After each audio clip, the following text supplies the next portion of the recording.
Charles Bronson is one of the most bizarre inmates a prison has ever seen. Many guards had tried to control him, but they couldn't. The prison system wasn't set up to deal with his violent ways. A man who's been locked up for nearly 50 years. I'm 70 years old now, Martin. 70 years old. I've never murdered anyone. I've never raped anyone. What am I in jail for? People don't believe it. They think I'm a serial killer. The prisoner's best known as Charles Bronson, but now calls himself Charles Salvador.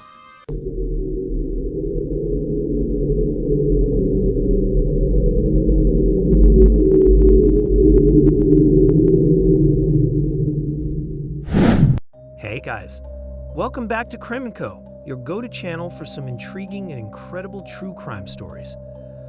Before we continue with today's case, remember to subscribe to our channel, hit the like button, and turn on the notifications. Help this true crime community grow even more. So buckle up and get ready to go on a wild ride with us. Bronson was born on December 6, 1952 in Luton, Bedfordshire, under the name of Michael Gordon Peterson. Contrary to what was believed, he didn't come from a troubled home like many dangerous criminals do. His father ran a conservative club for the upper class of Britain, and his mother seemed to be just your typical stay-at-home wife and mother. Bronson wasn't a bad kid at all. In fact, his family members say he was a very well-behaved and kind child who always protected the weak. But his behavior changed around his teens years after his family moved to Ellesmere Port, Cheshire, when he was 13. He was supposedly part of a gang that stole things and caused trouble.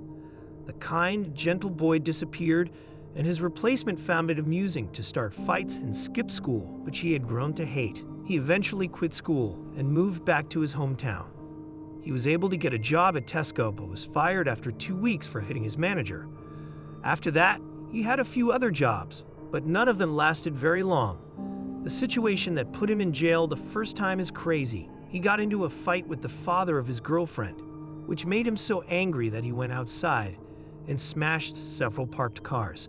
He was fined and put on probation after this trial. In the end, though, Bronson was able to find a new job as a furniture mover, but he was always getting into fights and committing small crimes, which turned into bigger crimes over time. Remember that Bronson was still in his teens. At this point, his next big mistake was crashing a truck he had stolen into a car. He got more fines and probation because of this, but it didn't change the way he behaved. At 19, he was found guilty of playing a big part in a smash-and-grab raid, but this didn't make him change his ways. In 1971, he met the woman who would become his wife. Her name was Irene Kelsey, and she was over the moon with Bronson. Soon, she got pregnant, and in 1972, they had a son. Unfortunately for Bronson, it seemed that Kelsey's perception of him changed over time, as she wasn't seeing him anymore through some red heart-shaped glasses, and they divorced 5 years later. When Bronson was 22 years old, he took part in a robbery with a gun, for which he was sent to the Walton County Jail for 7 years. While he was there, he attacked 2 other inmates in a meaningless fight and was moved to solitary confinement. He was sent to Hull Men's Prison in 1975. But his situation didn't improve there. He got so angry once that, after arguing with an officer, he managed to destroy a workshop all by himself. Once again, he was sent to solitary confinement. Due to his aggressive outburst, they had to give him a strong sedative to keep him under control, and his sentence was extended by 6 months. After that, he kept acting violently, so he was often in solitary confinement. Nothing they did seemed to make him change, and this was proven when one time, when he was finally taken out of solitary confinement, he used a glass jug to hurt another prisoner. For this, he was charged with grievous bodily harm, but it was later changed to unlawful wounding, and he was convicted for 9 more months, and he was transferred to Armley Gaol from 1975 and 1977. Bronson toured several jails in Wakefield, Parkhurst, and Walton. In those years, his aggressive reputation continued to grow. He was known to be so dangerous and hard to control that he had to be chained to the floor of a prison van and driven from Yorkshire to London. Bronson had to be kept in solitary confinement so he couldn't talk to or fight with anyone else. This was for the safety of both the guards and the other prisoners. By that point, it was kind of an unspoken truth that Bronson wasn't locked in jail with other prisoners, but they were in fact the ones locked in with Bronson. While in solitary confinement, and possibly due to him being incredibly bored, he decided to focus on a fitness approach.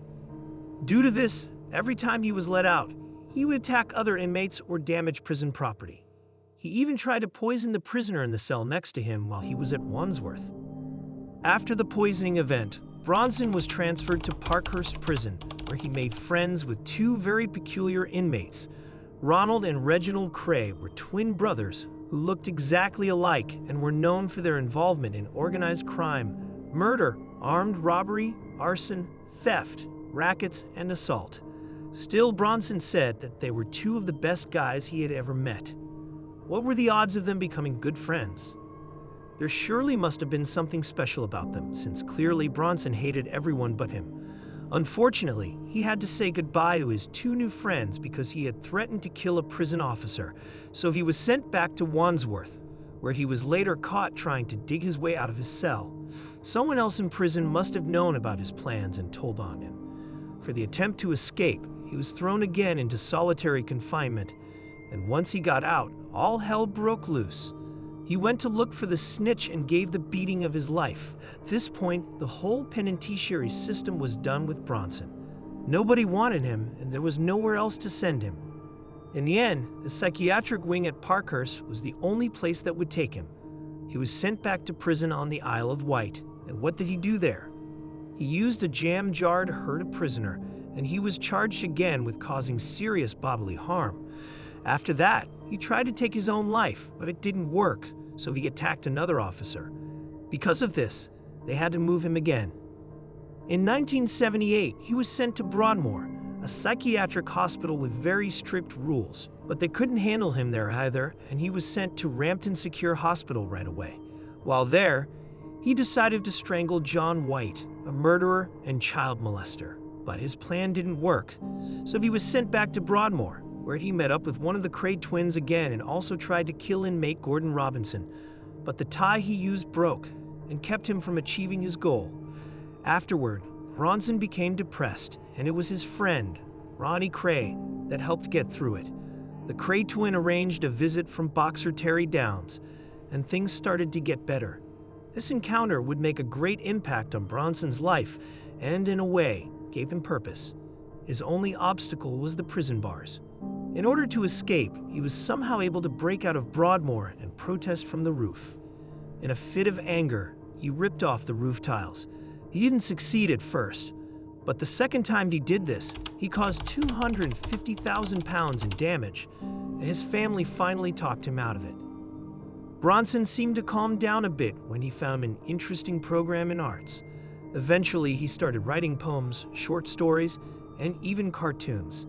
He happened to be very talented, and he got a few awards in prison and probably made the guards breathe a huge sigh of relief.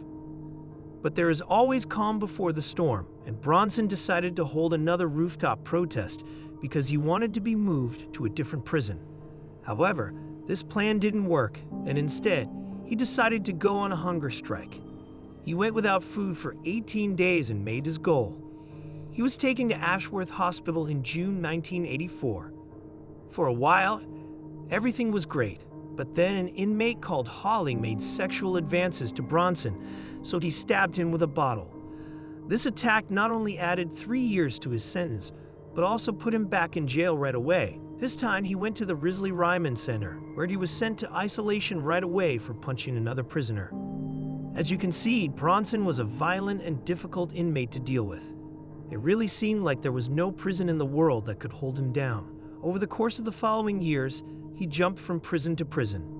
He was always making trouble wherever he was transferred, be it beating an inmate, attacking guards while naked, protesting on the roofs, and he even strangled the governor of Wormwood Scrubs Prison. More charges and years were added to his sentence until he was finally released in 1987. As a free man, Bronson decided to return to his family home for some time while he planned his next steps. Remember the visit one of the Cray twins had arranged for him while serving time together? Well, he followed the twins' advice and decided to become a boxer, like Terry Downs, the boxer that visited him. He did illegal bare-knuckle boxing for a while, and then he made a drastic decision when he changed his name from Michael Peterson to Charles Bronson. This would be the name that would make him famous in its own odd way. In 1988, on New Year's, he broke into a jewelry store and stole a ring for his girlfriend, Allison, as a surprise. A few days later, he was arrested while he went out for a morning jog and sent to Leicester Prison. His defense was strong because the witnesses were too scared to testify against him. Unfortunately for Bronson, the woman he loved changed her story, so he no longer had an alibi. He was moved to Brixton and put in a maximum security unit. In June 1988, he admitted to the charges and got 7 years in prison. Once again, he kept doing what he always did, like punching prisoners and attacking officers, and he was transferred around a lot. It seemed that rotation worked the best for a dangerous inmate like Bronson. At another prison, he ran around naked with a spear made from a broken bottle and a broom handle. When he was moved back to Parkhurst, 2 prisoners stabbed him in the back one day to give him a taste of his own medicine. In November 1992, he was let out of prison. Almost 2 months after his release, Bronson was arrested again under the charges of conspiracy to rob. He claimed that his girlfriend Kellyanne, another friend named Carol, and her boyfriend were attempting to set him up so he would go back to prison. Even though the charges were dropped, he had to get even, so he broke the nose of Kellyanne's lover. He was given a fine of £600, and then 2 weeks later, he was arrested again for another conspiracy to rob and for possession of a sawn-off shotgun. He was transferred to Wood Hill Prison, and while there, he took a librarian as a hostage and made one of the most unbelievable and almost hilarious demands ever. Bronson asked for an inflatable doll, a helicopter, and a cup of tea in order to let go of the civilian. But things got nasty, literally nasty, when the librarian farted. This little gas escape drove Bronson through the edge. He immediately let go the hostage since he was absolutely grossed out by that little accident. He got an 8-year sentence after that. For a while, Bronson didn't misbehave and put on good behavior, but that didn't last long. On Easter Monday, 1994, he took the deputy governor, Adrian Wallace, as a hostage, but the guards were able to get him under control. Then he was sent back to Wakefield and put again in an extreme solitary confinement. The madness kept going on for a few more years. He continued being transferred, and he continued with his shenanigans. It wasn't until 1999 that the system finally did what they should have done all along. They made a special prison unit for him and for 2 other inmates who, like Bronson, were too threatening and unstable to live with the common criminal population. In 2001, while imprisoned at Wood Hill, he married Fatima Rehman, a Bangladeshi divorcee who had started writing him letters after reading about him and falling in love with him. He converted to his wife's faith of Islam, and he chose the name Charles Ali Ahmed, although he didn't change it legally.